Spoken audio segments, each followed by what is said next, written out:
Chapter 1. Ever since Mama came back to the quarters, she'd been fretting. There was talks in the fields, and folks were saying the master had money troubles. They said selling slaves was the only way he could pay his debts. Last month, the master had sold Uncle Jacob and his woman Mary. They were old and didn't fetch a good price on the auction block, but this time he was selling the younger ones. Mama knew that meant the master was planning to sell Lula's 2 boys, Miss Bessie's new baby, and me. I told Mama not to worry.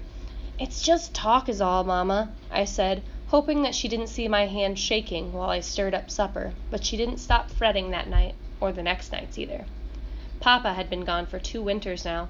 Before he left, he and Mama sat in the cabin by the lantern most nights, talking soft so I couldn't hear. On my pallet, I kept my eyes closed, but my ears were open, listening. "We follow this road here along the creek."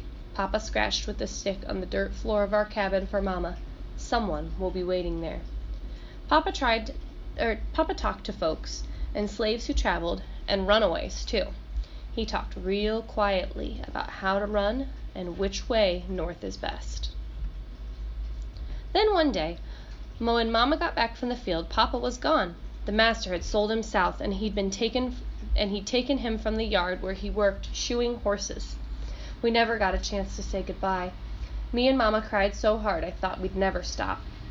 And after that, there was no more talk about running. But now, with folks talking about the auction block, Mama said they'd sell me and she'd never see me again. "We're all the family each other have, Emma," Mama said, looking deep into my eyes. She took my hand, and we knelt on the cabin floor, praying long and hard into the night for mercy and deliverance. When we turned the lantern down and settled on our pallets, Mama slept soundly for the first night all week. When she woke in the morning, Mama told me she had a dream about a drinking gourd, a quilt on a fence, and a river as wide as a road. She said that it was a sign, showing her the way north to freedom. "We gotta run," she told me. "We leave tonight." Never in my life had a day felt so long. Each hour felt like 2, and my mouth was dry just thinking about running. Me and Mama knew that most who ran didn't make it. The runaways they caught came back and were punished hard. No one who was caught ever ran again. When Mama came back from turning the fields, she put aside ash cake and a bit of salted meat.